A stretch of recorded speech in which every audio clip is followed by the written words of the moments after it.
നബി സല്ലല്ലാഹു അലൈഹി വസല്ലം തങ്ങളുടെ 40 ഉപദേശങ്ങൾ എന്തൊക്കെ എന്ന് നിങ്ങൾക്ക് ഞാൻ പറഞ്ഞു തരട്ടെ. 1. സുബഹിക്കും സൂര്യോദയത്തിനുമിടയിൽ ഉറങ്ങരുത്.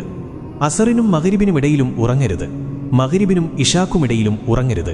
2. പിശുക്കന്മാരായ ആളുകളുടെ കൂടെ ഇരിക്കുന്നത് ഒഴിവാക്കുക. 3. ഇരിക്കുന്ന ആളുകളുടെ ഇടയിൽ ഉറങ്ങരുത്. 4.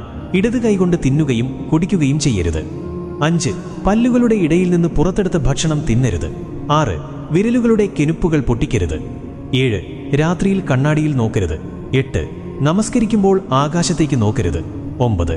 വിസർജ്യ സ്ഥലത്ത് തുപ്പരുത്. 10. പല്ലുകൾ കരികൊണ്ട് വൃത്തിയാക്കരുത്. 11. ഇരിക്കുക, പിന്നെ ട്രൗസറുകൾ അണിയുക. 12. പല്ലുകൊണ്ട് ഉറപ്പുള്ള സാധനങ്ങൾ കടിച്ചു പൊട്ടിക്കരുത്. 13. ഭക്ഷണം ചൂടുണ്ടെങ്കിൽ അതിലേക്ക് ഊതരുത്. 14. മറ്റുള്ളവരുടെ പാഴ്ചകളിലേക്ക് നോക്കരുത്. 15. ബാങ്കിന്റെയും ഇഖാമത്തിന്റെയും ഇടയിൽ സംസാരിക്കരുത്. 16. വിസർജ്യ സ്ഥലത്ത് വെച്ച് സംസാരിക്കരുത്. 17. നിന്റെ സുഹൃത്തുക്കളെപ്പറ്റി കഥകൾ പറയരുത്. 18. നിന്റെ സുഹൃത്തുക്കളെ നീ ദേഷ്യപ്പെടുത്തരുത്. 19. നടക്കുമ്പോൾ പിന്നിലേക്ക് തുടർച്ചയായി തിരിഞ്ഞു നോക്കരുത്. 20. നടക്കുമ്പോൾ കാലുകളുടെ അടയാളം പതിക്കരുത്. 21. സുഹൃത്തുക്കളെപ്പറ്റി സംശയാലു ആകരുത്. 22. ഒരിക്കലും കളവ് പറയരുത്. 23. മണത്തു